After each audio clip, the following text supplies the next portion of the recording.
In today's video, I'm going to share with you how I improved my IELTS score. So if there is something you're looking out for, then why don't you come with me as you dive right into it. Welcome back to my channel. My name is Sister Majuma. You can simply call me Kobe. I'm a one-time IELTS test taker, a nurse by profession, and a content creator by passion. Before I start, what I will say is that whatever information I'm going to give in this video is coming from my experience. They are the same things I did that helped me to get the score I was looking out for. So normally I say that I did pass IELTS on the first attempt. And I say this to encourage you so that I can believe in the fact that I can also pass on the first attempt. But to do that, there are a couple of things you have to do. The very first thing I will say to help you improve your IELTS score is positive mindset. I remember when I was preparing for my IELTS, I made the promise that I was not going to talk to anybody about the fact that I'm writing IELTS. And the reason was because I felt like there are some people out there who are really waiting for me to tell them so that they discourage me. And these people are those who might have tried IELTS but couldn't pass, or those who believe in themselves that they can't do it. So what I told myself was, no matter what, I'm going to have a positive mindset. No matter how difficult IELTS is, the fact that someone has been able to pass, I'll also pass. So I started with that kind of mindset. I started imagining me passing IELTS, seeing myself traveling in the plane and all those stuff. That is how I started it, having a positive mindset. I said to myself that no matter what, I was not going to give up on IELTS. No matter the marks I get in my practice, no matter what people say, once I've decided to write IELTS, I'm going to sit my ass down, practice, and be consistent at it so that at the end of the day, I come out with flying colors. So what I will say is that the first step to improving your score is having a positive mindset. Don't listen to the negativities outside. For all you know, you might have heard some people have failed IELTS on several occasions. I remember when I was preparing for IELTS, I knew a colleague who had failed on 3 occasions. What I said to myself is that my name is set and then this person has got a different name. So what this is that we don't have things in common. The fact that he has failed 3 times doesn't mean that I'm also going to fail. It's about believing in myself and then setting my bottom down to practice. The second thing I did that helped me to improve my IELTS score was the fact that I had to master the marking criteria. Remember that the IELTS comes in 4 aspects. We've got the writing test, we've got the speaking test, we have the listening, as well as the reading. And each one of these has got a marking criteria. So what this is that to be able to pass your IELTS, you've got to make sure that you are following the rules. And when I say the rules are the marking criteria. That is what the examiner is going to base on to score you. For example, I got to realize that with the IELTS writing test, there are a couple of things I needed to know. First of all, I needed to look at my grammatical range and accuracy. I needed to consider my lexical resource. I needed to look at my coherence and then cohesion. I needed to look at my task response. So I sat down to understand what the examiner was expecting from me. With each one of these tasks that I've mentioned, there are some things that needed to be done. So I studied the marking criteria, and then as and when I practiced, I made sure that I was incorporating all those things in there. Because remember, practice makes perfect. The more you practice it, the more you become perfect. So this did help me a lot. And I would advise that before you start any of your practice, understand the marking criteria, especially the speaking test as well as the writing test. Understand every bit of it. Know what the examiner is expecting from you. And as and when you practice, you make sure that you are using those tricks and techniques. And at the end of the day, you become used to it. And when you get to the examination center, it will be much easier for you. The next tip I will share with you to improve your IELTS score is to expand your vocabulary. You see, remember, IELTS is an English language test. It's just to test how well you can communicate efficiently and effectively in English. So what this is that probably you've got to make sure that at least you are on top of your vocabulary. One thing I always say is that for the IELTS reading test, it becomes a bit difficult for you to understand the passage because most times the vocabularies that have been used are bigger. They are complex vocabularies. And what this means is that if you are not used to these vocabularies, no matter who you are, the passage will become cumbersome and then difficult for you to understand. And when this happens, you wouldn't be able to find your answers on time. So what I advise you do is that try to learn about 3 vocabularies each and every day. So what I used to do is that I had a vocabulary bank. What this is that anytime I read an article or I do an IELTS reading practice, I make sure that I go through the passage get the vocabularies I've not come across before, write them down, and then search for their meanings. And this did help me in the sense that there are some of the vocabularies I did come across once I did my subsequent practices. So I would advise that you create a vocabulary bank. Try to search for new words you don't know their meanings. Don't just exempt them. Don't just leave them like that. So you do your reading test, you come across some words you've not met before, and you tend to ignore them. Imagine it is possible that you may meet these vocabularies in your exams. So just make sure that you are looking at them. The next tip I'll give you is to master accents, especially when it comes to the listening test. With the listening test, you are going to listen to an audio, or let me say a series of audios. And whatever conversation that goes in there might be done by different people with different accents. So you may have an Australian, you may have an American, you may have an Indian, you may have a British person, communicating. And what this is that if you are not familiar with the accent, it will be very difficult for you to write down your answers. So what I advise you do is that to be on top of your listening test, always make sure that you are listening to, either podcasts from people from these countries, or you are watching movies with subtitles, so that at least you get to familiarize yourself with the accent, so that when a word is mentioned in the audio as an answer, you can quickly and easily write it down.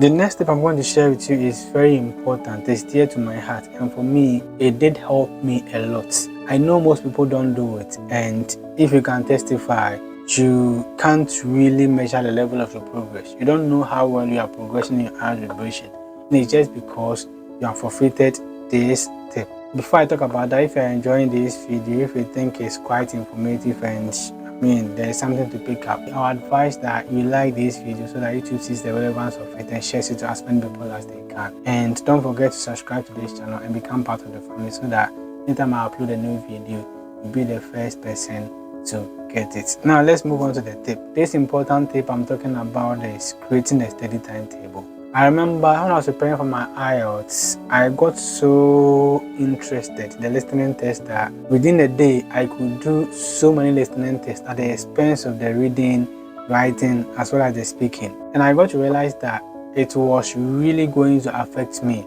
because IELTS is in such a way that even if you get band 9 in the listening test and you get band 5 or band 6 in the others, you have still not met the criteria or the standard for which your institution is looking out for. So what this means is that you've got to write the whole stuff again. So why then would I want to focus more of my attention on the listening test whilst I leave the reading and the other aspects ajar? So with this, I could solve that with a steady timetable. I prepared a timetable that suited my schedule and then my learning capability, so I could measure the level of my progress. That within a day, I've got to do a bit of listening test, a bit of reading test, and sometimes speaking test. And whilst I did this, I got to realize that much of my difficulty was with the reading test. So what this means is that I needed more of that on my timetable. So what I would advise you do is that create a steady timetable, the one that fits your learning capability, the one that will help you to measure the level of your progress. The other tip I will share with you is to be consistent with practice. I always advise my friends by saying that to pass IELTS, you need 3 P's, and they are practice, practice, practice. What this means is that you've got to be consistent with practice. Don't practice today and then wait until 1 month later before you come back to it. You may forget everything. I realized that my first practice on the reading test, I had 19 out of 40. But because I inculcated consistency, I got to realize that the marks kept improving alongside. I said to myself that there was no day I was going to miss out practice. So for me, I used 1 month and 2 weeks, and from that very day I made up my mind. I practiced every day till the last day I was in the examination center. So what I would advise you do is that be consistent with practice. This is a key tip that will help you to improve your IELTS score. The other tip I will share with you is to use quality practice materials. There are so many practice materials out there. Not all of them are genuine. What this means is that to improve your score, you've got to make sure that you're using the right material to practice. So the question is, what are the right materials? For me, there are about 3 books I used. The first I would advise is the Cambridge Practice Test. That comes in volumes, from volume 1 to I think the current one is volume 19 or volume 18. So if you've got that, you can just center on that. And I also use a book called IELTS 101 Reading Material. It's basically for the reading test. And with the writing test, there was this book that I used. I'll try and then see if I can leave the link down there in the description box, okay, so I can check it out. But what I'm trying to say is that make sure that whatever book you are using is certified, that it is giving you the information you need, so that at the end of the day, you know that with your consistency, you are getting the right information from the right books, okay. The other tip I'll share with you, this happens to be my last but one tip: get a proofreader, especially if you are not attending classes. So there are some people who haven't got the money to attend classes. What they think is that with their IELTS writing test, they've got to be doing everything all by themselves. So they write it themselves, they assess themselves, they correct their mistakes themselves and all those stuff. Sometimes what you believe is the correct thing or the correct grammar or the correct expression might not be so. If you get someone who is good at the English language, probably once you write your essay, you can just pop it to this person for him or her to go through for you.